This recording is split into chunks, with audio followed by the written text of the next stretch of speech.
गीता के 2000 वर्ष बाद तक धर्म के नाम पर संप्रदाय नहीं बने थे, इसीलिए गीता मजहब मुक्त है।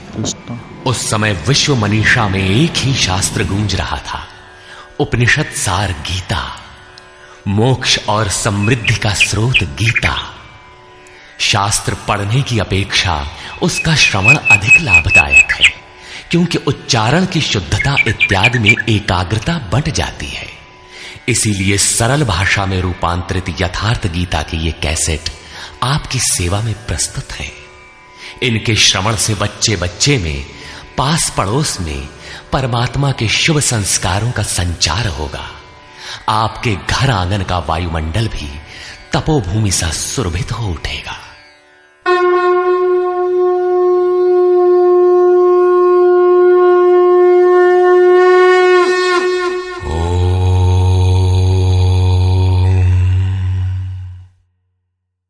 श्री परमात्मने नमः। यथार्थ गीता, श्रीमद् भगवत गीता, अथाष्टमो अध्याय।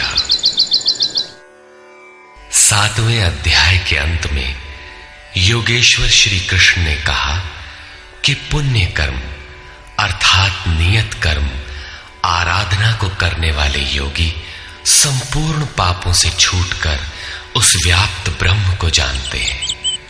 अर्थात कर्म कोई ऐसी वस्तु है जो व्याप्त ब्रह्म की जानकारी दिलाता है। उस कर्म को करने वाले व्याप्त ब्रह्म को, संपूर्ण कर्म को, संपूर्ण अध्यात्म को, संपूर्ण अधिदैव, अधिभूत और अधियज्ञ सहित मुझको जानते हैं। अतः कर्म कोई ऐसी वस्तु है जो इन सब से परिचित कराती है। वे अंतकाल में भी मुझको ही जानते हैं। उनकी जानकारी कभी विस्मृत नहीं होती। इस पर अर्जुन ने इस अध्याय के प्रारंभ में ही उन्हीं शब्दों को दोहराते हुए प्रश्न रखा। अर्जुन उवाच।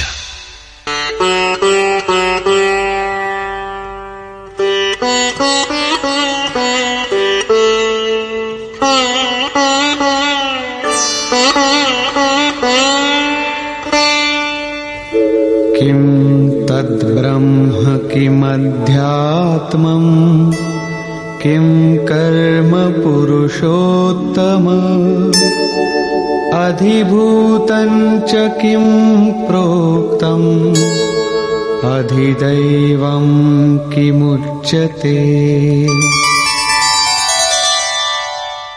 हे पुरुषोत्तम, वो ब्रह्म क्या है, अध्यात्म क्या है, कर्म क्या है, अधिभूत तथा अधिदैव किसे कहा जाता है? अधियज्ञः कथं कोत्र देहेऽस्मिन् मधुसूदन प्रयाणकाले च कथं ज्ञेयोऽसि नियतात्मभिः। हे मधुसूदन, यहां अधियज्ञ कौन है और वह इस शरीर में कैसे है? सिद्ध है कि अधियज्ञ अर्थात यज्ञ का अधिष्ठाता कोई ऐसा पुरुष है जो मनुष्य शरीर के आधार वाला है। समाहित चित्त वाले पुरुषों द्वारा अंत समय में आप किस प्रकार जानने में आते हैं? इन 7 प्रश्नों का क्रम से निर्णय देने के लिए योगेश्वर श्री कृष्ण बोले। श्री भगवान उवाच।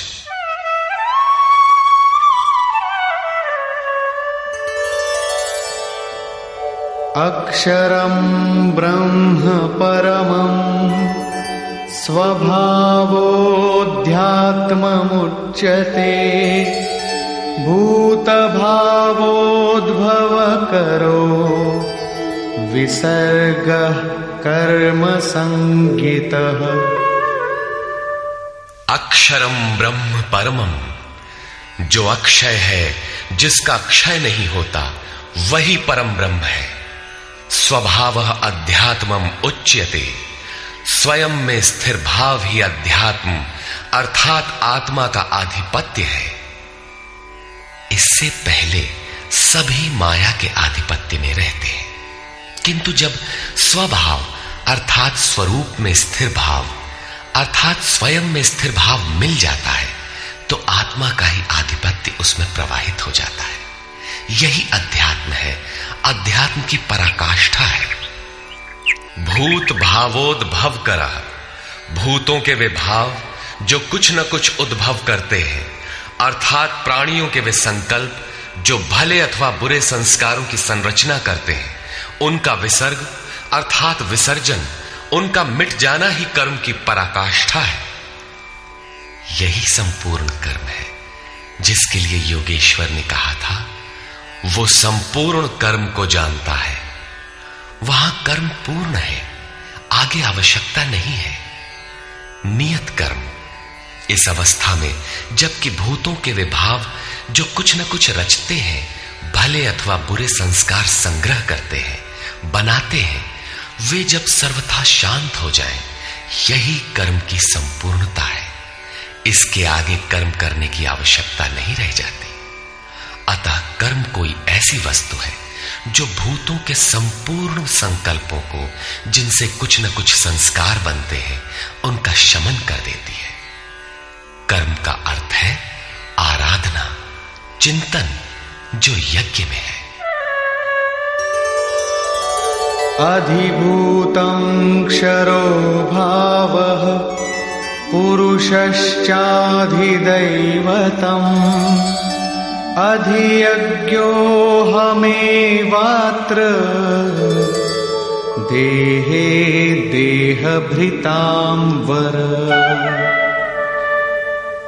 जब तक अक्षय भाव नहीं मिलता तब तक नष्ट होने वाले संपूर्ण क्षर भाव अधिभूत अर्थात भूतों के अधिष्ठान है। वही भूतों की उत्पत्ति के कारण है। पुरुषः च अधिदैवतम, और प्रकृति से परे जो परम पुरुष है वही अधिदैव अर्थात संपूर्ण देवों, दैवी संपद का अधिष्ठाता है। दैवी संपद उसी परम देव में विलय हो जाती है। देहधारियों में श्रेष्ठ अर्जुन, इस मनुष्य तन में मैं ही अधियज्ञ अर्थात यज्ञों का अधिष्ठाता हूं। अतः इसी शरीर में अव्यक्त स्वरूप में स्थित महापुरुष ही अधियज्ञ है। योगेश्वर श्री कृष्ण एक योगी थे जो संपूर्ण यज्ञों का भोक्ता है। अंत में यज्ञ उसमें प्रवेश पा जाते हैं, वही परम स्वरूप मिल जाता है। इस प्रकार अर्जुन के 6 प्रश्नों का समाधान हुआ।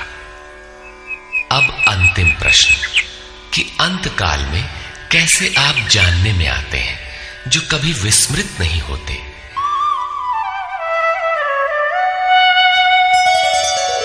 अंतकाले च मामेव स्मरन् मुक्त्वा कलेवरम् यः प्रयाति समद्भावम् याति नास्त्यत्र संशयः। योगेश्वर श्री कृष्ण कहते हैं, जो पुरुष अंतकाल में अर्थात मन के निरोध और विलय काल में मेरा ही स्मरण करते हुए शरीर के संबंध को छोड़ अलग हो जाता है, वो मद्भावम साक्षात मेरे स्वरूप को प्राप्त होता है। इसमें संशय नहीं है। शरीर का निधन शुद्ध अंतकाल नहीं है। मरने के बाद भी शरीरों का क्रम पीछे लगा रहता है। संचित संस्कारों की सतह के मिट जाने के साथ ही मन का निरोध हो जाता है, और वो मन भी जब विलय हो जाता है तो वहीं पर अंतकाल है, जिसके बाद शरीर धारण नहीं करना पड़ता। ये क्रियात्मक है, केवल कहने से वार्ता क्रम से समझ में नहीं आता। जब तक वस्त्रों की तरह शरीर का परिवर्तन हो रहा है तब तक शरीरों का अंत कहां हुआ। मन के निरोध और निरुद्ध मन के भी विलय काल में जीते जी शरीर के संबंधों का विच्छेद हो जाता है। यदि मरने के बाद ही यह स्थिति मिलती तो श्री कृष्ण भी पूर्ण नहीं होते। उन्होंने कहा कि अनेक जन्म के अभ्यास से प्राप्ति वाला ज्ञानी साक्षात मेरा स्वरूप है। मैं वह हूं और वह मुझ में है। लेश मात्र भी उसमें और मुझ में अंतर नहीं है। ये जीते जी प्राप्ति है। जब फिर कभी शरीर न मिले वही शरीरों का अंत है। ये तो वास्तविक शरीरांत का चित्रण हुआ, जिसके पश्चात जन्म नहीं लेना पड़ता है। दूसरा शरीरांत मृत्यु है, जो लोक प्रचलित है, किंतु इस शरीरांत के पश्चात पुनः जन्म लेना पड़ता है।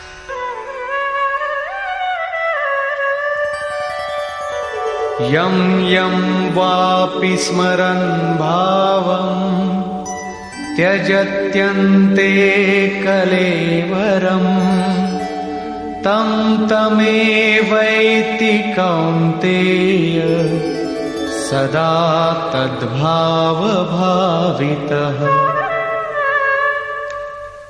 कौन्तेय, मृत्यु के समय मनुष्य जिस भी भाव को स्मरण करता हुआ शरीर को त्यागता है, उसको ही प्राप्त होता है। तब तो बड़ा सस्ता सौदा है। आजीवन मौज करें, मरने लगे तो भगवान का स्मरण कर लेंगे। किंतु श्री कृष्ण कहते हैं ऐसा होता नहीं। सदा तद्भाव भावितः, उस ही भाव का चिंतन कर पाता है जैसा जीवन भर किया है। वही विचार बरबस आ जाता है जिसका जीवन भर अभ्यास किया गया है, अन्यथा नहीं हो पाता। तस्मात् सर्वेषु कालेषु मामनुस्मर युध्य च मय्यर्पितमनो बुद्धिः मामे वैश्यस्य संशयम्। इसलिए अर्जुन, तू हर समय मेरा स्मरण कर और युद्ध कर। मुझ में अर्पित मन और बुद्धि से युक्त होकर तो निसंदेह मुझे ही प्राप्त होगा।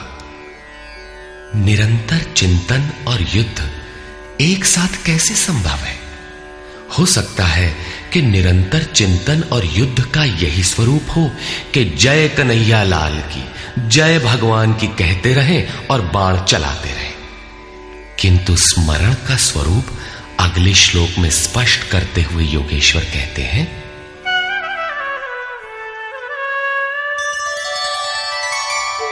अभ्यासयोगयुक्तेन चेतसा नान्यगामिना परमं पुरुषं दिव्यं याति पार्थानुचिन्तयन्। हे पार्थ, उस स्मरण के लिए योग के अभ्यास से युक्त हुआ, अर्थात मेरा चिंतन और योग का अभ्यास पर्याय है। मेरे सिवाय दूसरी ओर न जाने वाले चित्त से निरंतर चिंतन करने वाला परम प्रकाश स्वरूप दिव्य पुरुष अर्थात परमात्मा को प्राप्त होता है। मान लीजिए कि ये पेंसिल भगवान है, तो इसके सिवाय अन्य किसी वस्तु का स्मरण नहीं आना चाहिए। इसके अगल बगल आपको पुस्तक दिखाई पड़ती है या अन्य कुछ भी, तो आपका स्मरण खंडित हो गया। स्मरण जब इतना सूक्ष्म है कि इष्ट के अतिरिक्त दूसरी वस्तु का स्मरण भी ना हो, मन में तरंगे भी ना आए, तो स्मरण और युद्ध दोनों एक साथ कैसे होंगे? वस्तुतः जब आप चित्त को सब ओर से समेटकर अपने एक आराध्य के स्मरण में प्रवृत्त होंगे, तो उस समय मायिक प्रवृत्तियां काम, क्रोध, राग, द्वेष बाधा के रूप में सामने प्रकट ही है। आप स्मरण करेंगे किंतु वे आपके अंदर उद्वेग पैदा करेंगे। आपका मन स्मरण से चलायमान करना चाहेंगे। इन बाह्य प्रवृत्तियों का पार पाना ही युद्ध है। निरंतर चिंतन द्वारा ही इनका अंत किया जाता है। इसलिए निरंतर चिंतन के साथ ही युद्ध संभव है। गीता का एक भी श्लोक बाह्य मारकाट का समर्थन नहीं करता। चिंतन किसका करें, इस पर कहते हैं,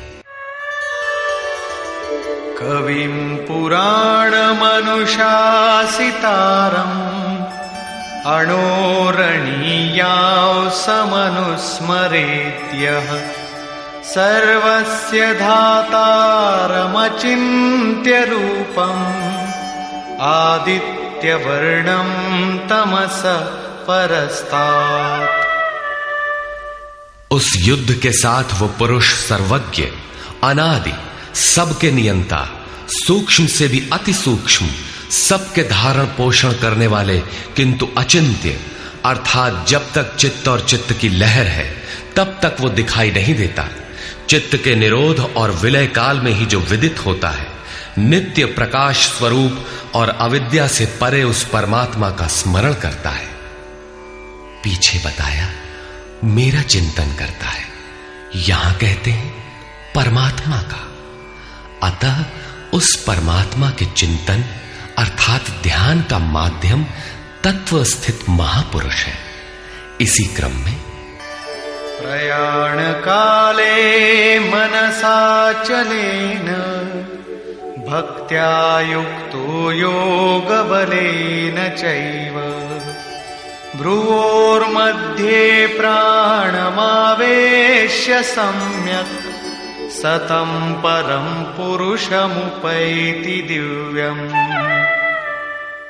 जो निरंतर उस परमात्मा का स्मरण करता है वो भक्ति युक्त पुरुष प्रयाण काले, मन के विलीन अवस्था काल में योग बल से अर्थात उसी नियत कर्म के आचरण द्वारा भ्रिकुटी के मध्य में प्राण को भली प्रकार स्थापित करके अर्थात प्राण अपान को भली प्रकार सम करके न अंदर से उद्वेग पैदा हो न बाह्य संकल्प कोई लेने वाला हो, सत रज तम भली प्रकार शांत हो, सुरत इष्ट में ही स्थित हो, उस काल में वो अचल मन अर्थात स्थिर बुद्धि वाला पुरुष उस दिव्य पुरुष परमात्मा को प्राप्त होता है। सतत स्मरणीय है कि उसी एक परमात्मा की प्राप्ति का विधान योग है। उसके लिए नियत क्रिया का आचरण ही योग क्रिया है, जिसका सविस्तार वर्णन योगेश्वर ने 4वें व 6वें अध्याय में किया है। अभी उन्होंने कहा निरंतर मेरा ही स्मरण कर। कैसे करें? तो इसी योग धारणा में स्थिर रहते हुए करना है। ऐसा करने वाला दिव्य पुरुष को ही प्राप्त होता है, जो कभी विस्मृत नहीं होता। यहां इस प्रश्न का समाधान हुआ कि आप प्रयाण काल में किस प्रकार जानने में आते हैं। पाने योग्य पद का चित्रण देखें, जो गीता में स्थान स्थान पर आया है। यदक्षरं वेदविदो वदन्ति विशन्ति यद्यतयो वीतरागाः यदिच्छन्तो ब्रह्मचर्यं चरन्ति तत्ते पदं संग्रहेण प्रवक्ष्ये। वेदविद अर्थात अविदित तत्व को प्रत्यक्ष जानने वाले लोग जिस परम पद को अक्षरम अक्षय कहते हैं, वीतराग महात्मा जिसमें प्रवेश के लिए यत्नशील रहते हैं, जिस परम पद को चाहने वाले ब्रह्मचर्य का पालन करते हैं। ब्रह्मचर्य का अर्थ जननेन्द्रिय मात्र का निरोध नहीं, बल्कि ब्रह्म आचरति सब ब्रह्मचारी, बाह्य स्पर्शों को मन से त्याग कर ब्रह्म का निरंतर चिंतन स्मरण ही ब्रह्मचर्य है। जो ब्रह्म का दर्शन करा उसी में स्थान दिला शांत हो जाता है। इस आचरण से इंद्रिय संयम ही नहीं बल्कि सकलेंद्रिय संयम स्वतः हो जाता है। इस प्रकार जो ब्रह्मचर्य का आचरण करते हैं, जो हृदय में संग्रह करने योग्य है, धारण करने योग्य है, उस पद को मैं तेरे लिए कहूंगा। वो पद है क्या? कैसे पाया जाता है? इस पर योगेश्वर श्री कृष्ण कहते हैं,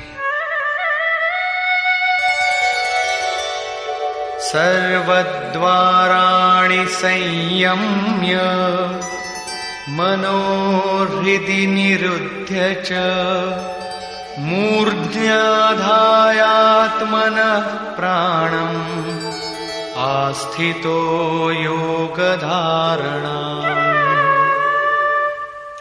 सब इंद्रियों के दरवाजों को रोककर अर्थात वासनाओं से अलग रहकर मन को हृदय में स्थित करके ध्यान हृदय में ही धरा जाता है, बाहर नहीं। पूजा बाहर नहीं होती। और प्राण अर्थात अंतःकरण के व्यापार को मस्तिष्क में निरोध कर योग धारणा में स्थित होकर योग को धारण किए रहना है, दूसरा तरीका नहीं है। इस प्रकार स्थित होकर ओमित्येकाक्षरं ब्रह्म व्याहरन् मामनुस्मरन् यः प्रयाति त्यजन् देहं स याति परमां गतिम्। जो पुरुष ओम इति ओम इतना ही जो अक्षय ब्रह्म का परिचायक है, उसका जाप तथा मेरा स्मरण करता हुआ शरीर का त्याग कर जाता है, वो पुरुष परम गति को प्राप्त होता है। श्री कृष्ण एक योगेश्वर परम तत्व में स्थित महापुरुष सद्गुरु थे। योगेश्वर श्री कृष्ण ने बताया कि ओम अक्षय ब्रह्म का परिचायक है, तू उसका जप कर और ध्यान मेरा कर। प्राप्ति के हर महापुरुष का नाम वही होता है जिसे वो प्राप्त है, इसलिए नाम ओम का बताया और रूप अपना। योगेश्वर ने कृष्ण कृष्ण जपने का निर्देश नहीं दिया। कालांतर में भावुकों ने उनका भी नाम जपना आरंभ कर दिया और अपनी श्रद्धा के अनुसार उसका फल भी पाते हैं। जैसा कि मनुष्य की श्रद्धा जहां टिक जाती है, वहां मैं ही उसकी श्रद्धा को पुष्ट करता तथा मैं ही फल का विधान भी करता हूं। श्री कृष्ण ओम पर बल देते हैं। ओहम स ओम, अर्थात वो सत्ता मेरे भीतर है। ये ओम भी उस परम सत्ता का परिचय देकर शांत हो जाता है। वास्तव में उस प्रभु के अनंत नाम है, किंतु जप के लिए वही नाम सार्थक है जो छोटा हो, श्वास में ढल जाए और एक परमात्मा का ही बोध कराता हो।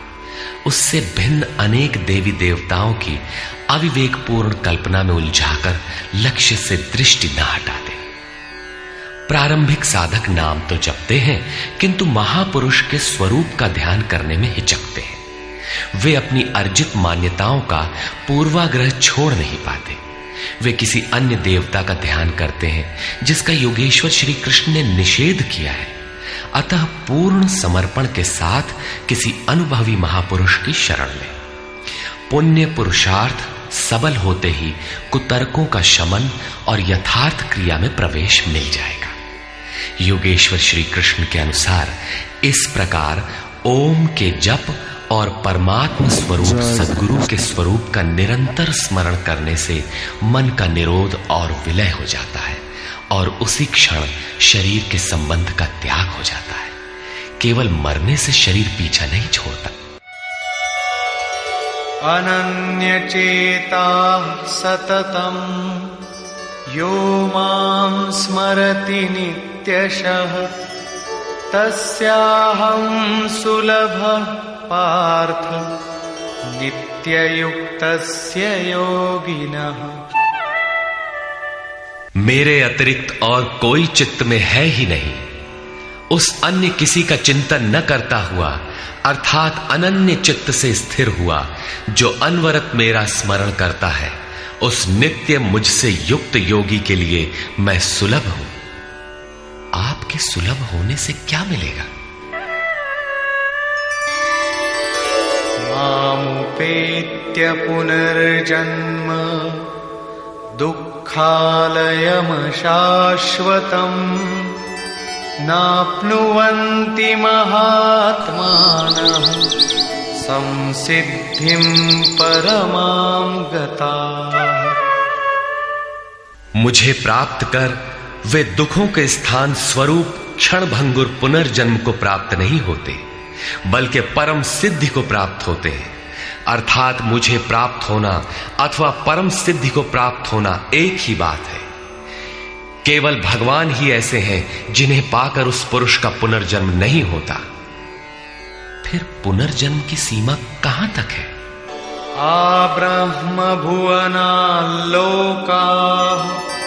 पुनरावर्तिनोऽर्जुन मामुपेत्य तु कौन्तेय पुनर्जन्म न विद्यते। अर्जुन, ब्रह्मा से लेकर कीट पतंगादि सभी लोग पुनरावर्ती हैं, जन्म लेने और मरने तथा पुनः पुनः इसी क्रम में चलने वाले हैं। किंतु कौन्तेय, मुझे प्राप्त होकर उस पुरुष का पुनर्जन्म नहीं होता। धर्म ग्रंथों में लोक लोकांतरों की परिकल्पना ईश्वर पद की विभूतियों को बोध कराने के आंतरिक अनुभव या रूपक मात्र है। अंतरिक्ष में न तो कोई ऐसा गड्ढा है जहां कीड़े काटते हो और न ऐसे महल जिसे स्वर्ग कहा जाता हो। दैवी संपत्ति से युक्त पुरुष देवता और आसुरी संपत्ति से युक्त मनुष्य ही असुर है। श्री कृष्ण के ही सगे संबंधी कंस राक्षस और बाणासुर दैत्य थे। देव मानव तिर्यक योनियां ही विभिन्न लोक हैं। श्री कृष्ण के ही अनुसार ये जीवात्मा मन सहित पांचों इंद्रियों को लेकर जन्म जन्मांतर के संस्कारों के अनुरूप नया शरीर धारण कर लेता है। अमर कहे जाने वाले देवता भी मरण धर्मा है। क्षीणे पुण्ये मर्त्य लोकम विशन्ति। इससे बड़ी क्षति क्या होगी? वो देवतन ही किस काम का जिसमें संचित पुण्य भी समाप्त हो जाए। देवलोक, पशुलोक, कीट पतंगादि लोक भोग लोक मात्र है। केवल मनुष्य ही कर्मों का रचयिता है, जिसके द्वारा वो उस परम धाम तक को प्राप्त कर सकता है जहां से पुनरावर्तन नहीं होता। यथार्थ कर्म का आचरण करके मनुष्य देवता बन जाए, ब्रह्मा की स्थिति प्राप्त कर ले, किंतु वो पुनर्जन्म से तब तक नहीं बच सकता जब तक कि मन के निरोध और विलय के साथ परमात्मा का साक्षात्कार करके उसी परम भाव में स्थित न हो जाए। उसका पुनर्जन्म नहीं होना है, किंतु इस अव्यक्त स्थिति से पूर्व जब तक उसके पास अपनी बुद्धि है, जब तक वो ब्रह्मा है, वो पुनर्जन्म की परिधि में ही है। इन्हीं तथ्यों पर प्रकाश डालते हुए योगेश्वर श्री कृष्ण कहते हैं, सहस्रयुग पर्यन्तम् अहर्यद् ब्रह्मणो विदुः रात्रिं युग सहस्रान्ताम् तेहोरात्रविदो जनाः।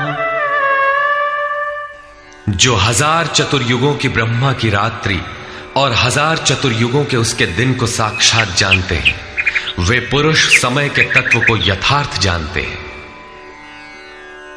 प्रस्तुत श्लोक में दिन और रात विद्या और अविद्या के रूपक हैं। ब्रह्म विद्या से संयुक्त बुद्धि ब्रह्मा की प्रवेशिका तथा ब्रह्म विद्वरिष्ठ बुद्धि ब्रह्मा की पराकाष्ठा है।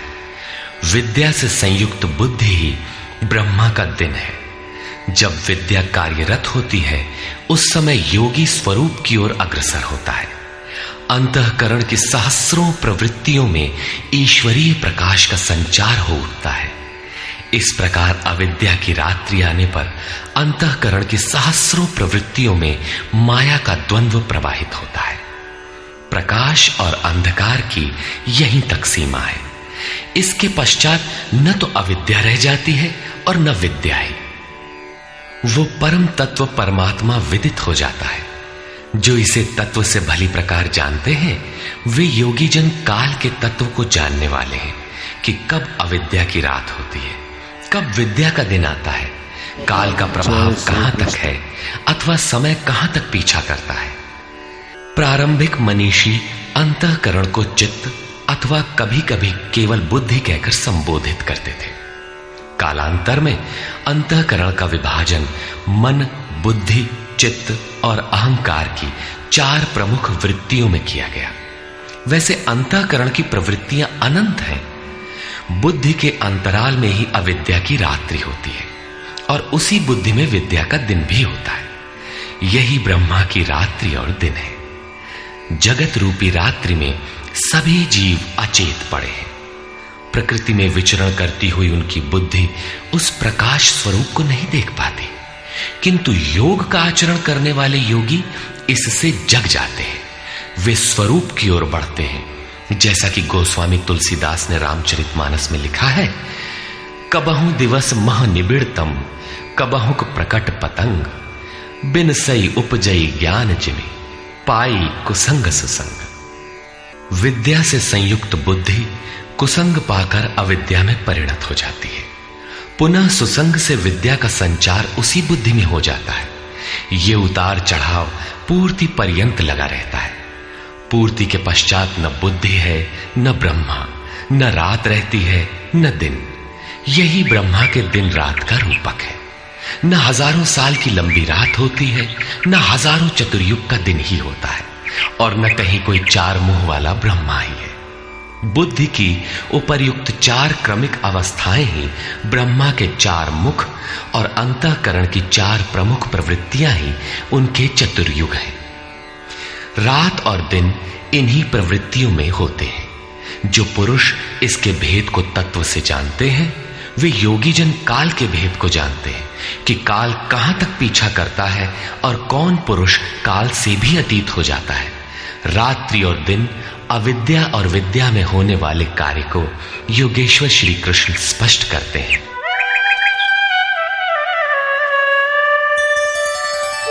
अव्यक्ताद् व्यक्तयः सर्वाः प्रभवन्त्यः रागमे, रात्र्यागमे प्रलीयन्ते, तत्रैवाव्यक्त संज्ञके।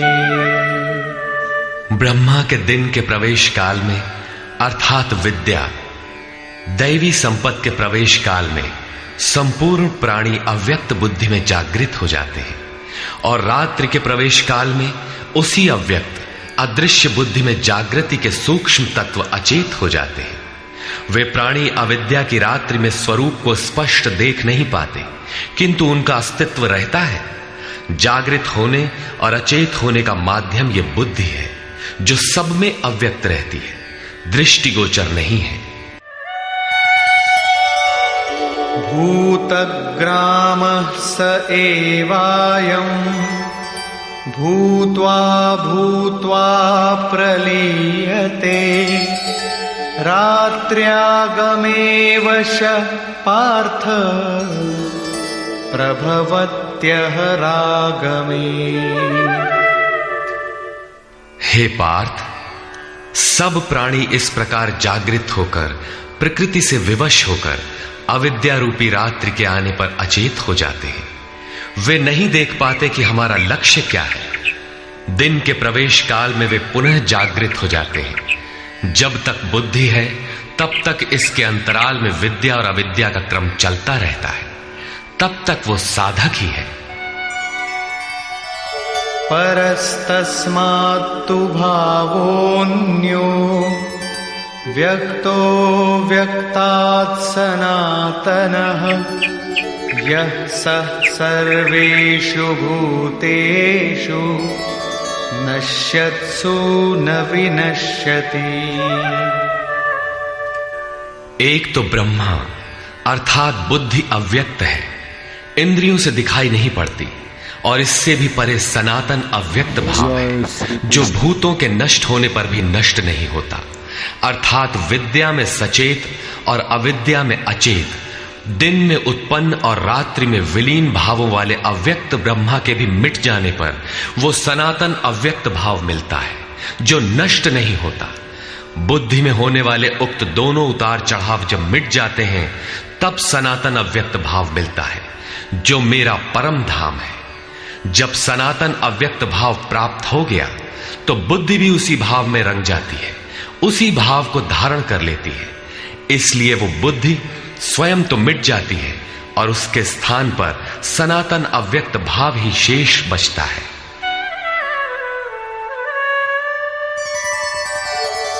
अव्यक्तोऽक्षर इत्युक्तः तमाहुः परमां गतिम्, यं प्राप्य न निवर्तन्ते, तद्धाम परमं मम। उस सनातन अव्यक्त भाव को अक्षर अर्थात अविनाशी कहा जाता है, उसी को परम गति कहते हैं। वही मेरा परम धाम है, जिसे प्राप्त होकर मनुष्य पीछे नहीं आते, उनका पुनर्जन्म नहीं होता। इस सनातन अव्यक्त भाव की प्राप्ति का विधान बताते हैं। पुरुष स पर पार्थ भक्त्या लभ्यस्त्वनन्यया यस्यान्तस्थानि भूतानि येन सर्वमिदं ततम्। पार्थ, जिस परमात्मा के अंतर्गत संपूर्ण भूत है, जिससे संपूर्ण जगत व्याप्त है, सनातन अव्यक्त भाव वाला वो परम पुरुष अनन्य भक्ति से प्राप्त होने योग्य है। अनन्य भक्ति का तात्पर्य है कि परमात्मा के सिवाय अन्य किसी का स्मरण न करते हुए उनसे जुड़ जाए। अनन्य भाव से लगने वाले पुरुष भी कब तक पुनर्जन्म की सीमा में है और कब वे पुनर्जन्म का अतिक्रमण कर जाते हैं, इस पर योगेश्वर कहते हैं। यत्र काले त्वनावृत्तिम् आवृत्तिं चैव योगिनः प्रयाता यान्ति तं कालं वक्ष्यामि भरतर्षभ। हे अर्जुन, जिस काल में शरीर त्याग कर गए हुए योगी जन पुनर्जन्म को नहीं पाते और जिस काल में शरीर त्यागने पर पुनर्जन्म पाते हैं, मैं अब उस काल का वर्णन करता हूं।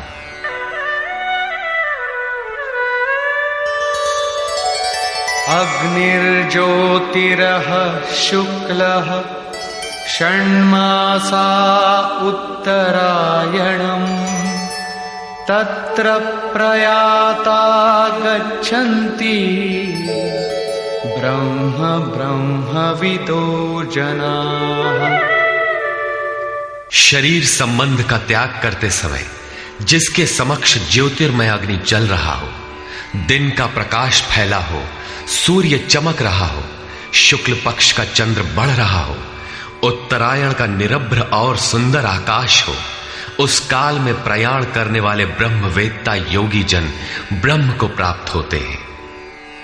अग्नि ब्रह्म तेज का प्रतीक है, दिन विद्या का प्रकाश है, शुक्ल पक्ष निर्मलता का द्योतक है, विवेक, वैराग्य, शम, दम, तेज और प्रज्ञा ये षडैश्वर्य ही षण्मास है। ऊर्ध्व रेता स्थिति ही उत्तरायण है। प्रकृति से सर्वथा परे इस अवस्था में जाने वाले ब्रह्मवेत्ता योगी जन ब्रह्म को प्राप्त होते हैं। उनका पुनर्जन्म नहीं होता, किंतु अनन्य चित्त से लगे हुए योगी जन यदि इस आलोक को प्राप्त नहीं कर पाए, जिनकी साधना अभी पूर्ण नहीं, उनका क्या होता है, इस पर कहते हैं। धूमो रात्रिस्तथा कृष्णः षण्मासा दक्षिणायनम् तत्र चान्द्रमसं ज्योतिः योगी प्राप्य निवर्तते। जिसके प्रयाण काल में धुआं फैल रहा हो, योगाग्नि हो, अग्नि यज्ञ प्रक्रिया में पाए जाने वाले अग्नि का स्वरूप है, किंतु धुएं से आच्छादित हो, अविद्या की रात्रि हो, अंधेरा हो, कृष्ण पक्ष का चंद्रमा क्षीण हो रहा हो, कालिमा का बाहुल्य हो, षड विकारों अर्थात काम, क्रोध, लोभ, मोह, मद और मत्सर से युक्त दक्षिणायन अर्थात बहिर्मुखी हो, जो परमात्मा के प्रवेश से अभी बाहर है, उस योगी को पुनः जन्म लेना पड़ता है। तो क्या शरीर के साथ उस योगी की साधना नष्ट हो जाती है? इस पर योगेश्वर श्री कृष्ण कहते हैं। शुक्ल कृष्णे गति हेते जगतः शाश्वते मते एकया यात्यनावृत्तिम् अन्यया वर्तते पुनः। उपर्युक्त शुक्ल और कृष्ण दोनों प्रकार की गतियां जगत में शाश्वत हैं, अर्थात साधन का कभी विनाश नहीं होता। एक अर्थात शुक्ल अवस्था में प्रयाण करने वाला पीछे न आने वाली परम गति को प्राप्त होता है, और दूसरी अवस्था में जिसमें क्षीण प्रकाश तथा अभी कालिमा है, ऐसी अवस्था को गया हुआ पीछे लौटता है, जन्म लेता है। जब तक पूर्ण प्रकाश नहीं मिलता तब तक उसे भजन करना है। प्रश्न पूर्ण हुआ। अब इसके लिए साधन पर पुनः बल देते हैं।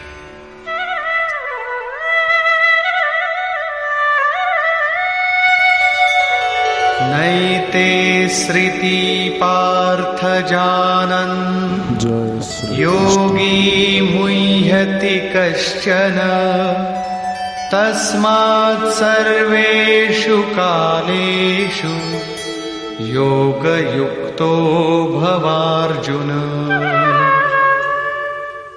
हे पार्थ, इस प्रकार इन मार्गों को जानकर कोई भी योगी मोहित नहीं होता। वो जानता है कि पूर्ण प्रकाश पा लेने पर ब्रह्म को प्राप्त होगा और क्षीण प्रकाश रहने पर भी पुनर्जन्म में साधन का नाश नहीं होता। दोनों गतियां शाश्वत हैं। अतः अर्जुन, तो सब काल में योग से युक्त हो, अर्थात निरंतर साधन कर।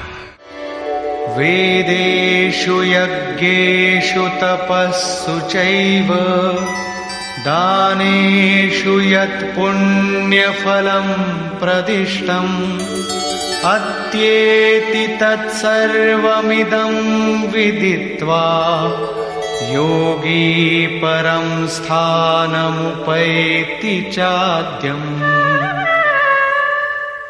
इसको साक्षात्कार सहित जानकर, मानकर नहीं, योगी वेद, यज्ञ, तप और दान के पुण्य फलों का निसंदेह अतिक्रमण कर जाता है और सनातन परम पद को प्राप्त होता है। अविदित परमात्मा की साक्षात जानकारी का नाम वेद है। वो अविदित तत्व जब विदित हो ही गया तो अब कौन किसे जाने। अतः विदित होने के पश्चात वेदों से भी प्रयोजन समाप्त हो जाता है, क्योंकि जानने वाला भिन्न नहीं है। यज्ञ अर्थात आराधना की नियत क्रिया आवश्यक थी, किंतु जब वो तत्व विदित हो गया तो किसके लिए भजन करें। मन सहित इंद्रियों को लक्ष्य के अनुरूप तपाना तप है। लक्ष्य प्राप्त होने पर किसके लिए तप करें। मन, वचन और कर्म से सर्वतोभावेन समर्पण का नाम दान है। इन सब का पुण्य फल है परमात्मा की प्राप्ति। फल भी अब विलग नहीं है, अतः इन सब की अब आवश्यकता न रही। वो योगी यज्ञ, तप, दान इत्यादि के फल को भी पार कर जाता है। वो परम पद को प्राप्त होता है। निष्कर्ष, इस अध्याय में 5 प्रमुख बिंदुओं पर विचार किया गया, जिनमें सर्वप्रथम अध्याय 7 के अंत में योगेश्वर श्री कृष्ण द्वारा बीजारोपित प्रश्नों को स्पष्ट समझाने की जिज्ञासा से इस अध्याय के आरंभ में अर्जुन ने 7 प्रश्न किए कि भगवान, जिसे आपने कहा वह ब्रह्म क्या है, वह अध्यात्म क्या है, वह संपूर्ण कर्म क्या है, अधिदैव, अधिभूत और अधियज्ञ क्या है, और अंतकाल में आप किस प्रकार जानने में आते हैं कि कभी विस्मृत नहीं होते। योगेश्वर श्री कृष्ण ने बताया कि जिसका विनाश नहीं होता वही पर ब्रह्म है। स्वयं की उपलब्धि वाला परम भाव ही अध्यात्म है, जिससे जीव माया के आधिपत्य से निकलकर आत्मा के आधिपत्य में हो जाता है, वही अध्यात्म है। और भूतों के वे भाव जो शुभ अथवा अशुभ संस्कारों को उत्पन्न करते हैं, उन भावों का रुक जाना, विसर्ग, मिट जाना ही कर्म की संपूर्णता है। इसके आगे कर्म करने की आवश्यकता नहीं रह जाती। अतः कर्म कोई ऐसी वस्तु है जो संस्कारों के उद्गम को ही मिटा देता है। इसी प्रकार क्षर भाव अधिभूत हैं, अर्थात नष्ट होने वाले ही भूतों को उत्पन्न करने में माध्यम है। वे ही भूतों के अधिष्ठाता हैं। परम पुरुष ही अधिदैव है, उसमें दैवी संपद विलीन होती है। इस शरीर में अधियज्ञ मैं ही हूं, अर्थात जिसमें यज्ञ विलय होते हैं वह मैं हूं। यज्ञ का अधिष्ठाता हूं, वह मेरे स्वरूप को ही प्राप्त होता है, अर्थात श्री कृष्ण एक योगी थे। अधियज्ञ कोई ऐसा पुरुष है जो इस शरीर में रहता है, बाहर नहीं। अंतिम प्रश्न कि अंत समय में आप किस प्रकार जानने में आते हैं। उन्होंने बताया कि जो मेरा निरंतर स्मरण करते हैं, मेरे सिवाय किसी दूसरे विषय वस्तु का चिंतन नहीं आने देते और ऐसा करते हुए शरीर का संबंध त्याग देते हैं, वे मेरे साक्षात स्वरूप को प्राप्त होते हैं, जिसे अंत में ही वही प्राप्त रहता है। शरीर की मृत्यु के साथ यह उपलब्धि होती हो ऐसी बात नहीं है। मरने पर ही मिलता तो श्री कृष्ण पूर्ण न होते। अनेक जन्मों में चलकर पाने वाला ज्ञानी उनका स्वरूप न होता। मन का सर्वथा निरोध और निरुद्ध मन का भी विलय ही अंतकाल है, जहां फिर शरीरों की उत्पत्ति का माध्यम शांत हो जाता है। उस समय वह परम भाव में प्रवेश पा जाता है, उसका पुनर्जन्म नहीं होता। इस प्राप्ति के लिए उन्होंने स्मरण का विधान बताया। अर्जुन, निरंतर मेरा स्मरण कर और युद्ध कर, दोनों एक साथ कैसे होंगे? कदाचित ऐसा हो कि जय गोपाल हे कृष्ण कहते रहें, लाठी भी चलाते रहें। स्मरण का स्वरूप स्पष्ट किया कि योग धारणा में स्थिर रहते हुए मेरे सिवाय अन्य किसी भी वस्तु का स्मरण न करते हुए निरंतर स्मरण कर। जब स्मरण इतना सूक्ष्म है तो युद्ध कौन करेगा? मान लीजिए यह पुस्तक भगवान है, तो इसके अगल बगल की वस्तु, सामने बैठे हुए लोग या अन्य देखी सुनी कोई वस्तु संकल्प में भी न आए, दिखाई न पड़े। यदि दिखाई पड़ती है तो स्मरण नहीं है। ऐसे स्मरण में युद्ध कैसा?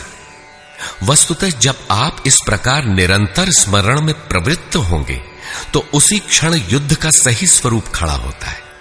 उस समय मायिक प्रवृत्तियां बाधा के रूप में प्रत्यक्ष ही हैं। काम, क्रोध, राग, द्वेष दुर्जय शत्रु हैं। ये शत्रु स्मरण करने नहीं देंगे। इनसे पार पाना ही युद्ध है। इन शत्रुओं के मिट जाने पर ही व्यक्ति परम गति को प्राप्त होता है। इस परम गति को पाने के लिए अर्जुन, तू जप तो ओम का और ध्यान मेरा कर, अर्थात श्री कृष्ण एक योगी थे। नाम और रूप आराधना की कुंजी है। योगेश्वर श्री कृष्ण ने इस प्रश्न को भी लिया कि पुनर्जन्म क्या है, उसमें कौन कौन आते हैं। उन्होंने बताया कि ब्रह्मा से लेकर यावन मात्र जगत पुनरावर्ती है और इन सब के समाप्त होने पर भी मेरा परम अव्यक्त भाव तथा उसमें स्थिति समाप्त नहीं होती। इस योग में प्रविष्ट पुरुष की दो गतियां हैं। जो पूर्ण प्रकाश को प्राप्त षडैश्वर्य संपन्न ऊर्ध्वरेता है, जिसमें लेश मात्र भी कमी नहीं है, वह परम गति को प्राप्त होता है। यदि उस योग कर्ता में लेश मात्र भी कमी है, कृष्ण पक्ष सी कालिमा का संचार है, ऐसी अवस्था में शरीर का समय समाप्त होने वाले योगी को जन्म लेना पड़ता है। वह सामान्य जीव की तरह जन्म मरण के चक्कर में नहीं फंसता, बल्कि जन्म लेकर उससे आगे की शेष साधना को पूरा करता है। इस प्रकार आगे के जन्म में उसी क्रिया से चलकर वह भी वहीं पहुंच जाता है जिसका नाम परम धाम है। पहले भी श्री कृष्ण कह आए हैं कि इसका थोड़ा भी साधन जन्म मरण के महान भय से उद्धार करा के ही छोड़ता है। दोनों रास्ते शाश्वत हैं, अमिट हैं। इस बात को समझकर कोई भी पुरुष योग से चलायमान नहीं होता। अर्जुन, तू योगी बन। योगी वेद, तप, यज्ञ और दान के भी पुण्य फलों का उल्लंघन कर जाता है, परम गति को प्राप्त होता है। इस अध्याय में स्थान स्थान पर परम गति का चित्रण किया गया है, जिसे अव्यक्त, अक्षय और अक्षर कहकर संबोधित किया गया है, जिसका कभी क्षय अथवा विनाश नहीं होता। अतः ओम तत्सदिति श्रीमद् भगवद गीता सूपनिषत्सु ब्रह्म विद्यायाम योग शास्त्रे श्री कृष्णार्जुन संवादे अक्षर ब्रह्म योगो नाम अष्टमोऽध्यायः।